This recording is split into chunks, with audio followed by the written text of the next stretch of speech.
Hello everyone, and welcome to my Duel Today official news channel. I hope everyone is having a wonderful day.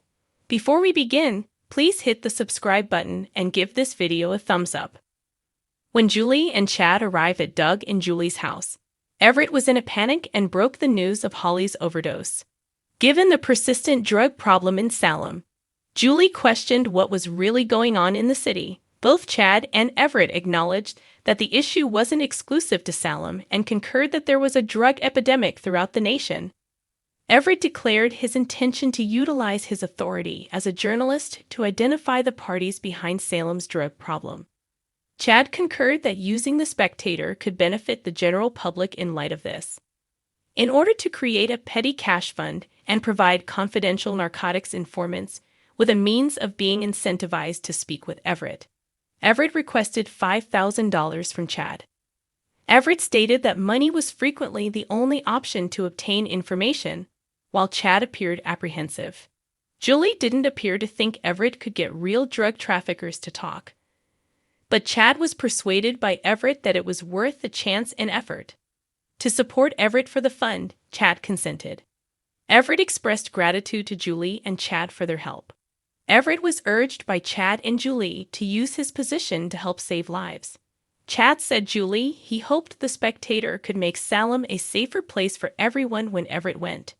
Julie expressed her own pride in Chad, while also stating that Abigail would be pleased with him.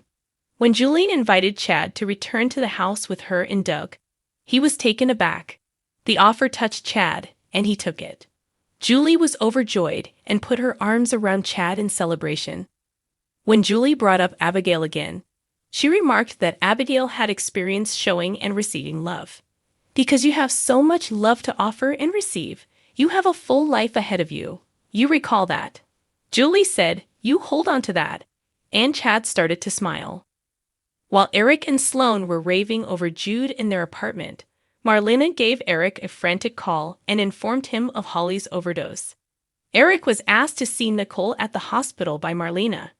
With gusto, Eric agreed and left. Later, Sloane's bank sent her a notification on her phone. When Sloane found out that Leo had attempted to charge $1,200 on her credit card, she became enraged. Jude was informed by Sloane that they were going to go on a field trip.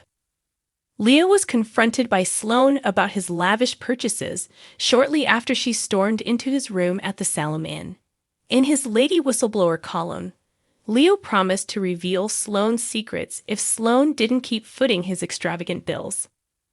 Leo received a text from Sloane with a link to a monthly budgeting software. Sloane announced that Leo would now receive a monthly stipend. Leo was furious, but Sloane persisted that he would destroy their relationship if Leo didn't agree to control his extravagant spending.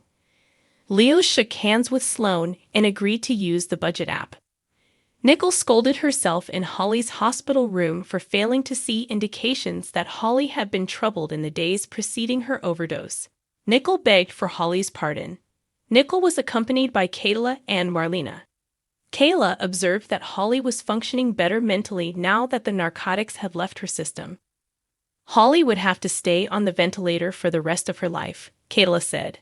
Marlena remarked that Nicole was just making things harder on herself when she kept blaming herself for not paying more attention to Holly. Nicole claimed that her only concern was for Holly and that she was no longer concerned about herself. Kayla put her arms around Nicole and told her that Nicole was going to be essential to Holly's full recovery. Kayla and Marlena exited the space. Nicole was moved by Eric's appearance. Nicole declared she was unable to lose any more children. Eric encircled Nicole with his arms, keeping her near to him. Eric prayed for God to be with Holly as he and Nicole bent their heads together. Eric was praying when Holly started having a seizure. Eric bolted out the room to scream for assistance. EJ and Stefan got into a fight on the loading docks about who should take the blame for Holly's overdose.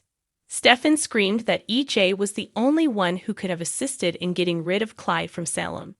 But EJ had turned him down. Stefan had let Clyde call the shots. EJ screamed, and he threatened to kill Holly because of Stefan's choices. Stefan argued that EJ had to follow Clyde since Clyde had threatened to kill Gabby, but EJ pushed back. Stefan, you are putting thousands of people's lives in peril, including children, in order to shield a single murderer who is incarcerated. You provide me one very solid justification for not having you arrested at this very moment. E.G. yelled, locking eyes with Stefan and giving each other a fierce gaze. Stefan claimed that if E.G. made an arrest and brought charges against him, he would be signing Salim's death warrant. Stefan continued, saying that he and E.J. owed Holly an apology. E.G. stated that since Holly was fighting for her life due to the drugs Stefan had been trafficking, Stefan had no right to talk about her. Stefan let E.J. have it. You believe I'm unaware of that? I was present. I saw her being driven away in an ambulance. And I have a heart, E.J., despite what you think about me. And for that little child and her mother as much as for you, it is breaking right now. Since I am aware of how hurt you are at the moment, particularly in light of the loss of your son. And that also breaks my heart, Stefan remarked. E.J. declared that Stefan's injuries to Nicole and Holly would never be forgiven. That's when Everett showed up. After introducing himself, Everett requested if he may interrogate E.J. for the Spectator. When E.J. refused, he quickly left. Then Everett made an attempt to get Stefan to speak with him. Stefan officially informed Everett of Holly's overdose.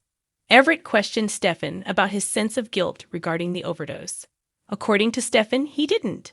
Deeply saddened for Holly and Nicole, he continued. After a little while, Kayla returned to the hospital and stabilized Holly. She then informed Nicole and Eric that she would have a neurological specialist look over Holly's most recent brain scans. After an overdose, seizures are common, Kayla continued, and she said Holly was lucky that her episode was short-lived. Nicole questioned Eric about his belief that Holly would wake up when Kayla left the room. I do indeed. Nicole, you are an amazing mother. You're powerful. I am available to you. Eric told Holly, and I'm here for her.